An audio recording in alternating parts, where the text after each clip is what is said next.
We can't deny digitalization. It's everywhere. E-commerce is booming and it's becoming a part of our daily lives more and more. That's no different for economic processes. By August 2025, most logistics and transport documents will be digital. Therefore, we need qualitative and accessible data behind each identifier, such as a GTIN or GLN, in both master and transactional data. Let us show you why. If a retailer orders a pallet with different types of chocolate, you have, amongst others, different GTINs, an SSCC, and probably a GLN as well. If the supplier translates this to transactional documents, the master data needs to be correct in order that their e-order, delivery note, and e-invoice use the right information, and that the flow can be processed automatically. To increase efficiency, GS1 Belgialux has recently added code 0209 to ISO 6523 to make sure that all GS1 identifiers for master data can be consulted easily from within transactional documents. With a simple lookup, you know which GS1 standard is being used, and the different lines of your e-invoice and e-order can be matched automatically. That way, you have a single point of truth. You only need to reference your identifier to find the right information, which can be accessed by everyone who needs it. This digitalization also brings an increased need for cross-sector and cross-border standards. Data exchange doesn't limit itself to a country or a sector, but goes internationally and cross-sector. The standard for this is PEPL, an international framework supported by GS1 Belgialux that is highly promoted by Europe as well. PEPL allows you to communicate between, for example, FMCG and food service and DIY sector, but with governments as well. It is not unimaginable that one day PEPL will also be used in B2C communications. To help our members with this global standard, we have founded our PEPL Knowledge Centre with technical support and trainings. Our Knowledge Centre also provides links with existing sectoral standards. Within the Belgian FMCG and food service sector, harmonised order-to-cash based on EANCOM EDIFACT standards is still the most used sectoral standard. With governments requiring companies to use PEPL, GS1 Belgialux has created a mapping tool that transforms harmonised order-to-cash documents into PEPL format. However, we also keep developing sectoral standards, such as harmonised order-to-cash, as you can see with the updated release of Harmonised Order-to-Cash version 4.0. As a PEPL Knowledge Centre, GS1 Belgialux stays involved in the latest international developments to provide our members with the most recent information on cross-border standards and where we are heading. Why do we do that? We have seen a need for cross-sector standards among our members, partly because of the requirement of the government in Belgium to use PEPL. With PEPL, we also got a standard to be used in cross-sector and cross-border transactions. If we don't want to miss the boat, we need to start preparing for the future now. You know how the saying goes, when it rains in Paris, you can already feel some raindrops in Brussels. In 2024, France will implement continuous transaction control, of which real-time VAT declaration and reporting are a part. It's only a question of time before Belgium will adopt it as well. As said in the beginning, transport documents must be fully digital by August 2025, and there is no denying that PEPL will play a big role in this. Remember, these are only some things that are on the political agenda. There is much more to come. To discover all the developments and future projects of transactional data exchange, don't miss our 5th GS1 Innovation Café on November 30th. Is there still a future for old-school EDI? Our international and Belgian guest speakers are happy to answer this question for you. See you there. Much more to come. Er staat dus eigenlijk nog heel wat op de planning en de agenda. So there's a lot on the agenda in terms of transactional data exchange, and in the meantime, Jan has also joined me again. This is a very interesting video because this has given us some idea on what the future holds, but especially PEPL was mentioned. How important is PEPL and what will the role of PEPL be in the future? Well, PEPL is already important today in the exchange of invoices. You as a legal entity need to send to the government bodies in Belgium, and that is a different network we use in DIY and in FNCT, for example. PEPL is actually a highway on which you can exchange data. There's also a phone registry, who is who can receive invoices and who cannot. And the idea behind it is, if you look at what the government bodies are trying to do in Belgium, in Flanders, and also in Brussels, if you want to send them an invoice, it has to be an e-invoice.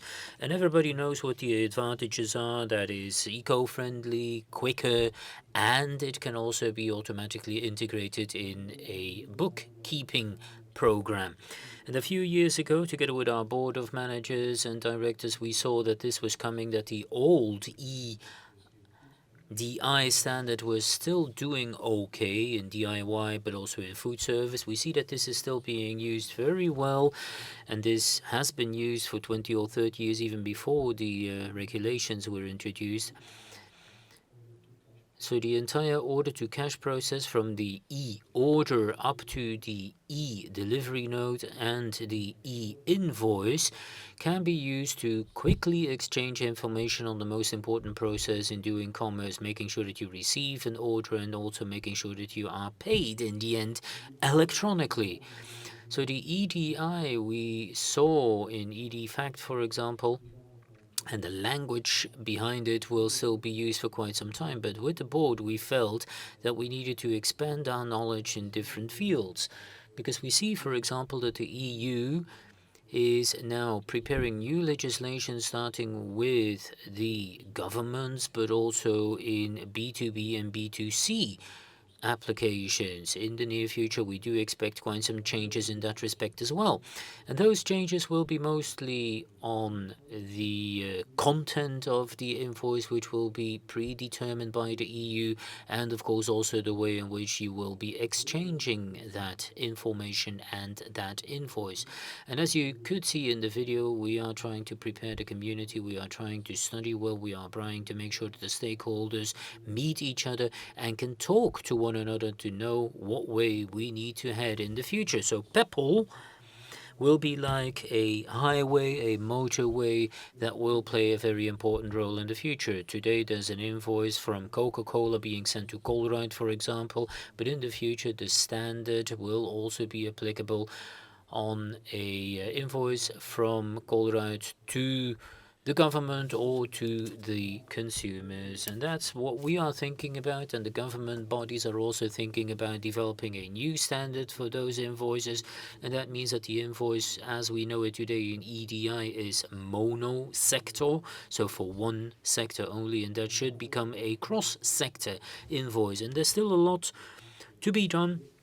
We are currently trying to prepare in that way, and we do hope that we will be able to prepare our community very well, because as you could see in the video, we do see in a number of countries that the online VAT declarations are already being used, and that means that you will not directly send your invoice to your customer, but send it to the VAT authority so that they already know what invoice is being sent and already know what is happening between different customers. That's what we see already happening in Italy, and we see that that is coming here to Belgium in the near future as well.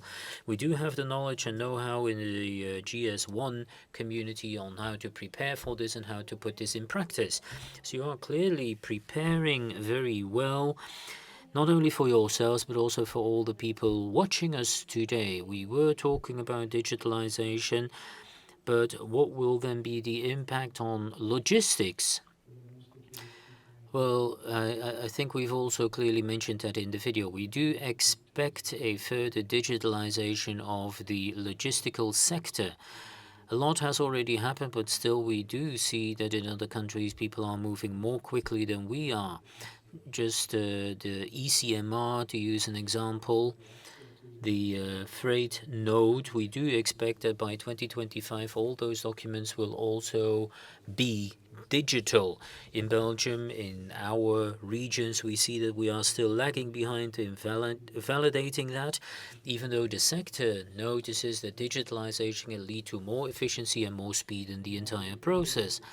And that is also why in the next few years we will be supporting our community to make this possible. Prévoir. Now, it's not easy to foresee the future, but how can we know what those evolutions will be and what we will go towards? Well, it's not up to us to decide. You see, November 30th, the Innovation Cafe. The idea of the Innovation Cafe is rather easy. We try to gather people who have things in common. With the former EDI, is that going to survive or is it not going to survive? What can we expect in the future?